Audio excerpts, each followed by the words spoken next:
கொடான கோடி ரசிகர்கள் உங்களோட ஒவ்வொரு அசையும் இன்ச்சா ரசிக்கிறோம் உங்களோட திரையில. You don't know how much we love you.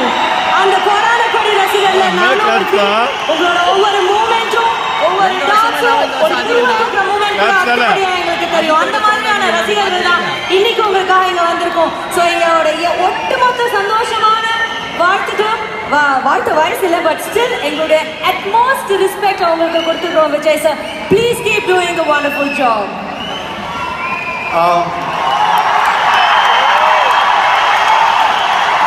முதல்ல விஜய் அவர்களுக்கு விஜய் அவார்ட் சார்பாக வாழ்த்துக்கள், பாராட்டுகள். இது மக்களால் நேரடியாக தேர்ந்தெடுக்கப்படக்கூடிய விருது. பட் ஒரு 1.5 மாதம் இருக்கும்னு நினைக்கிறேன். நம்ம டீம் வந்து இவங்களை பார்த்து நீங்கள் விஜய் அவார்ட்ஸ் வந்து கலந்துக்கங்க அப்படின்னு கேட்டப்போ இல்லை நான் வரல அப்படிங்கிற மாதிரி நீங்கள் சொன்னீங்க. ஜெயிச்சாலும் நான் வரல அப்படிங்கிற மாதிரிலாம் சொன்னீங்கன்னா ஏன்? எல்லாருக்கும் வணக்கம்.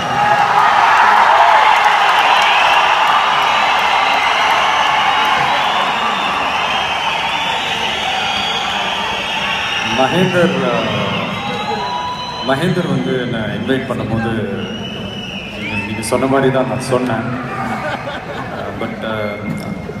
பட் அதையும் மீறி நான் வந்ததுக்கு முக்கிய காரணம் வந்து தலைவா படம் தான். கண்டிப்பாக எஸ்டாப்ளிஷ் ஆமாம் ஏதோ சம்வேர் அந்த படம் வெரி க்ளோஸ் டு மை ஹார்ட்னு சொல்லலாம். அதாவது வெற்றி தோல்விகள் சினிமாவில் சகஜம்தான். ஆனால் மக்கள் தான் தீர்மானிப்பேனே தவிர சூழ்நிலைகள் தீர்மானிக்கப்படும்.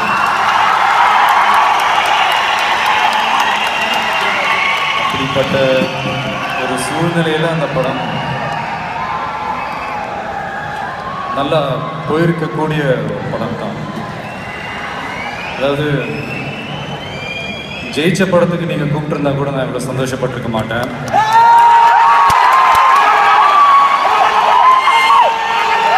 ஜெயிச்சிருக்க வேண்டிய படம் அங்கீகரிக்கப்பட்டு இந்த படத்துக்காக நீங்கள் உண்மையை ரொம்ப பெருமையாக இருக்கு. இது எனக்கு மட்டும் இல்லை, தலைவா பட மொத்த டீமுக்குமே ரொம்ப சந்தோஷப்படுவாங்க. தேங்க்யூ. ஓட் பண்ண அத்தனை தமிழ் நெஞ்சங்களுக்கும்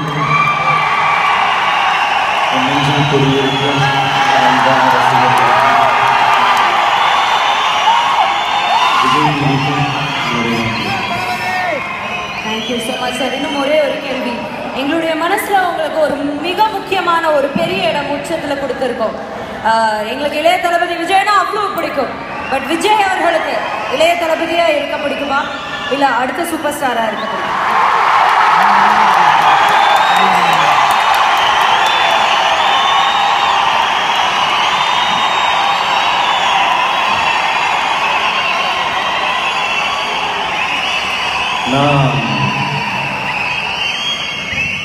நான் எப்பவுமே பழச மறக்க மாட்டேன்.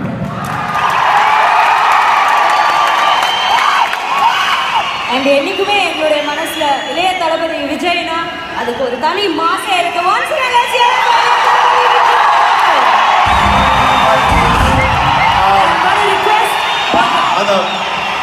அந்த ஆன்சர் கொஞ்சம் எலாபரேட்டா பழச மறக்க மாட்டேன் அப்படின்னா அது என்ன?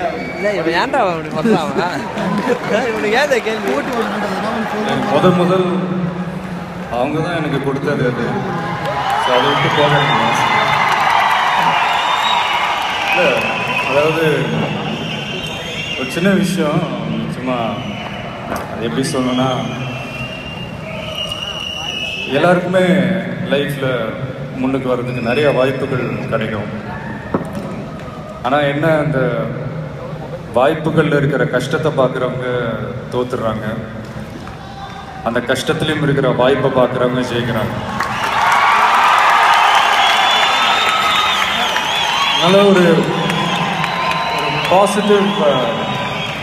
பாசிட்டிவ் திங்கிங் உள்ள எல்லாருமே வாழ்க்கையை பார்க்குறவங்க ஜெயிக்கக்கூடியவங்க தான். இதில் வந்து நான் மட்டும்தான் அப்படின்றதுக்கெல்லாம் இடமே இல்லை. இன்னைக்கு நான் ஜெயிக்கலாம், நாளைக்கு இன்னொருத்தவங்க ஒரு 2-3 வாரம் கழித்து இன்னொருத்தவங்க ஜெயிப்பாங்க.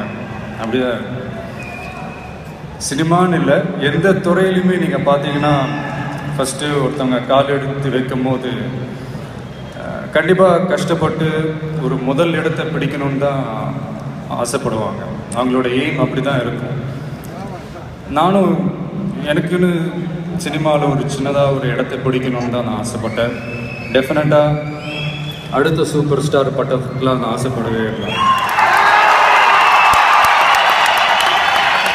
ஸோ நீங்கள் சொன்ன மாதிரி இப்போ ரீசெண்டாக ஒரு குமுதம் சர்வே பார்த்தேன். கண்டிப்பாக ஒரு நடிகனுக்கு மக்கள் மனசில் இதை விட ஒரு பெரிய அங்கீகாரம் இருக்குமான்னு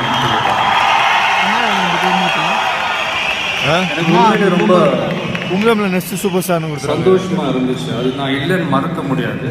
பட் அதே நேரத்தில் இது நிரந்தரமானது இல்லைன்னு கூட எனக்கு தெரியும். ஏன்னா என்னை விட திறமையான எத்தனையோ நடிகர்கள், என்னை விட அழகான எத்தனையோ நடிகர்கள்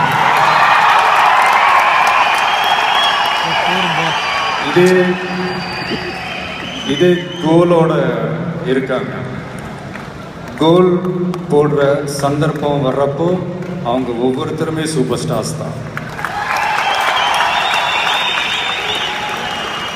என்ன ஒன்று, கோல் போடும்போது அந்த பந்து மட்டும்தான் வலைக்குள்ளே விழணுமே தவிர நாம் போய் அந்த வலைக்குள்ளே விழுந்துடக்கூடாது.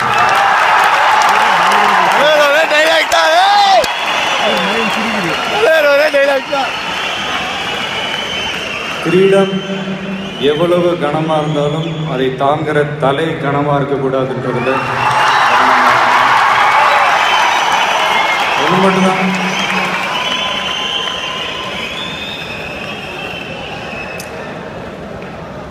வெற்றி தோல்வி வந்து போகும். முயற்சி மட்டும்தான் நிரந்தரமானது. இதை புரிஞ்சுக்கிட்டவங்க வாழ்க்கையில் மட்டும் இல்லை, வாழ்க்கையவே ஜெயிக்க முடியும். தேங்க்யூ.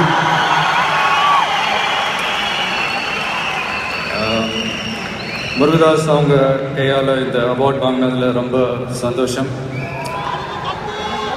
கத்தியை எந்த அளவுக்கு ஷார்ப் பண்ணணுமோ அந்த அளவுக்கு அவங்க ஷார்ப் பண்ணிக்கிட்டே இருக்கிறாங்க. So thank you sir. வந்திருக்கும் இன்னைக்கு அவார்டு வாங்கின அத்தனை பேருக்கும் என்னுடைய வாழ்த்துக்கள். அண்ட் கோபி அண்ட் டிடி ரொம்ப நல்லா பண்ணீங்க, ரொம்ப இன்ட்ரெஸ்டிங்காக கொண்டு போனீங்க ஃபங்க்ஷன். என் சக நண்பர்கள், கலைஞர்கள், பத்திரிகை நண்பர்கள், மறுபடியும் என்னுடைய ரசிகர்கள் ஆகிய நண்பர்கள் எல்லாருக்கும் என்னுடைய வணக்கம். நன்றி. தேங்க்ஸ். எல்லாருக்கும் நன்றி சொன்ன அந்த விதம் இதனாலதான் இவர் இளைய தளபதி விஜய்.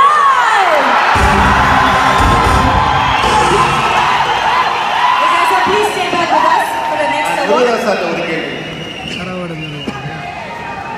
ஒரே வார்த்தை தான், கத்தி. எல்லாரும் எதிர்பார்த்துட்டு இருக்காங்க. கத்தி கத்தி எவ்வளவு ஷார்ப்பா ரெடி ஆயிடும். எவ்வளவு தொண்டை தண்ணி வத்தி கத்தி கேட்கிறோம். 70% முடிஞ்சிச்சு. படம் முடிஞ்சிச்சு. ரொம்ப பூரா வந்துட்டு இருக்கு, ஷார்ப்பாக இருக்கு. கண்டிப்பாக நெக்ஸ்ட் இயருக்கு வந்து நான் அவார்டு கொடுக்க வர மாட்டேன், வாங்க வருவேன். Best wishes for you. Thank you so much for joining us. A.R. Murugadas அவர்களுக்கு நன்றி. Please do take this seat, sir. Thank you. Request பண்ணியிருக்கோம் இளைய தளபதி விஜய் அவர்களை ஒரு 2 நிமிடங்கள் மேடையில் இருக்கிறதுக்காக, ஏன்னா அடுத்த அவார்டு கொடுக்கறதுக்காக.